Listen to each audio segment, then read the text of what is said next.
ഇത്രയും വർഷത്തെ കാലഘട്ടത്തെ എൻ്റെ പ്രയത്നം കൊണ്ട് ഒരു 60-ൽ കൂടുതലായിട്ടുള്ള ഡയബറ്റിക് അൾസർ, അതൊരു ആംപുറ്റേഷൻ കേസ് നമുക്ക് റെഡിയാക്കി കൊടുക്കാൻ പറ്റിയിട്ടുണ്ട്.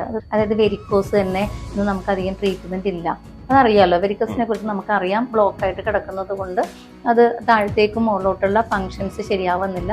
അപ്പോൾ ഈ കണ്ടീഷൻസും നമുക്ക് അക്യുപഞ്ചറിലൂടെ ബ്ലഡ് ലെറ്റിംഗ് എന്നുള്ളൊരു ഇതുണ്ട്.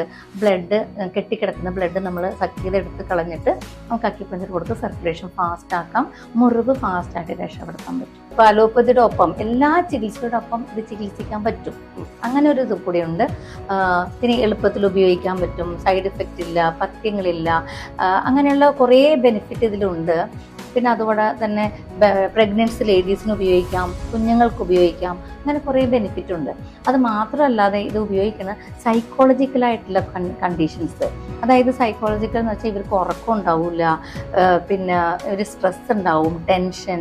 അപ്പോൾ അങ്ങനെയുള്ള കണ്ടീഷൻസിനൊക്കെ അക്യുപഞ്ചർ കൊടുത്ത് ആ മാക്സിമം ടെൻഷൻ റിലാക്സേഷൻ കൊടുക്കാൻ നമുക്ക് അക്യുപഞ്ചർ കൊണ്ട് പറ്റും. പിന്നെ ഡൈജസ്റ്റീവ് പ്രോബ്ലംസ്, ഗ്യാസ്ട്രൈറ്റിസ് അല്ലെങ്കിൽ ഈ IBS എന്ന് വെച്ചാൽ അങ്ങനെയുള്ള കണ്ടീഷൻസ്, പിന്നെ കുറേ അൾസറേഷൻ, ഗ്യാസ് പ്രോബ്ലം, കോൺസ്റ്റിപ്പേഷൻ, അങ്ങനെയുള്ള കണ്ടീഷനൊക്കെ അക്യുപഞ്ചറിന് ബെറ്ററാണ്. പിന്നെ മസ്കുലർ സ്കെലറ്റൽ സിസ്റ്റം, ബോൺ സംബന്ധമായിട്ടുള്ള എല്ലാ അസുഖങ്ങൾക്കും ഇത് ബെറ്ററാണ്. അതായത് നമുക്ക് എല്ലാവർക്കും ഇപ്പോൾ കണ്ടിന്യൂസ് ആയിട്ട് വർക്ക് ചെയ്യുന്ന ആൾക്കാർക്കൊക്കെ ഇപ്പോൾ സർവൈക്കൽ സ്പോണ്ടിലൈറ്റിസ് ഉണ്ടാവും. അപ്പോൾ അതുകൊണ്ട് അവിടെ കംപ്രഷൻ വന്നതുകൊണ്ട് കയ്യിലേക്ക് നംനെസ് ഒക്കെ വരുന്നതായിട്ട് നമുക്ക് കാണാം. പിന്നെ കാർപ്പൽ ടെൻഡൻ, ന്യൂറാൾജിക്കൽ കണ്ടീഷന് നല്ലത്. പിന്നെ ബോൺ സംബന്ധമായിട്ട് ഞാൻ പറയുമ്പോൾ ഡിസ്കിന് എന്ത് IVDP അല്ലെങ്കിൽ സയാറ്റിക്ക പ്രോബ്ലം, അങ്ങനെയുള്ള കണ്ടീഷൻസ്. പിന്നെ മുട്ടിന് തേയ്മാനമുള്ളവർക്ക് ഇപ്പോൾ സംശയങ്ങളുണ്ട്, തേയ്മാനം മാറ്റാൻ പറ്റുമോ? ഒരിക്കലും തേയ്മാനം നമുക്ക് ഒരു ട്രീറ്റ്മെൻറ്റ് കൊണ്ട് മാറ്റാൻ പറ്റില്ല.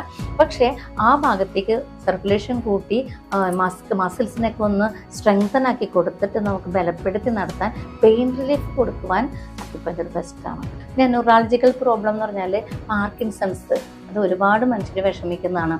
അതൊരു ക്രോണിക് കേസാണ്. ചിലപ്പോൾ 1-2 കോഴ്സ് കൊണ്ട് നമുക്ക് മാറ്റാൻ പറ്റില്ല. ചിലപ്പോൾ ലോങ് ട്രീറ്റ്മെൻറ്റ്, അപ്പോൾ 1 year 2 years ഒക്കെ വേണ്ടി വരും. എന്ന് വെച്ചാൽ കണ്ടിന്യൂസ് ഇതുപോലെ തന്നെ പോകേണ്ട ആവശ്യമില്ല. ചിലപ്പോൾ 3 കോഴ്സ് 10 days ഒരു കോഴ്സായിട്ട് എടുത്തു കഴിഞ്ഞിട്ട് പിന്നെ മാസത്തിൽ 5 ദിവസമോ 3 ദിവസം അങ്ങനെ ഡ്യൂറേഷൻ കുറച്ച് നമുക്ക് എടുക്കാൻ പറ്റും. ഒരാൾക്ക് പോലും നമ്മുടെ ചികിത്സ കൊണ്ട് ഒരു സൈഡ് എഫക്റ്റ് ഉണ്ടാകുകയോ അല്ലെങ്കിൽ ഒരാളുടെ രോഗം മറ്റുള്ളവർക്ക് പകരാനുള്ള സാധ്യതയോ അങ്ങനെ ഒന്നും ഉണ്ടായിട്ടില്ല. കാരണം നമ്മൾ വളരെയധികം സ്റ്റെറൈൽ മെത്തേഡ് ഉപയോഗിച്ചാണ് നമ്മൾ ചെയ്യുന്നത്. എന്നെ സംബന്ധിച്ച് ഈ 20 വർഷത്തിനിടയിൽ എനിക്ക് ഒരുപാട് മനുഷ്യരെ രക്ഷപ്പെടുത്താൻ ഈ ചികിത്സാ രീതി കൊണ്ട് കഴിഞ്ഞിട്ടുണ്ടെന്നുള്ളത് ദൈവത്തിന് മുമ്പിൽ എനിക്ക് പറയാൻ പറ്റുന്ന ഏറ്റവും വലിയ നേട്ടമാണ്.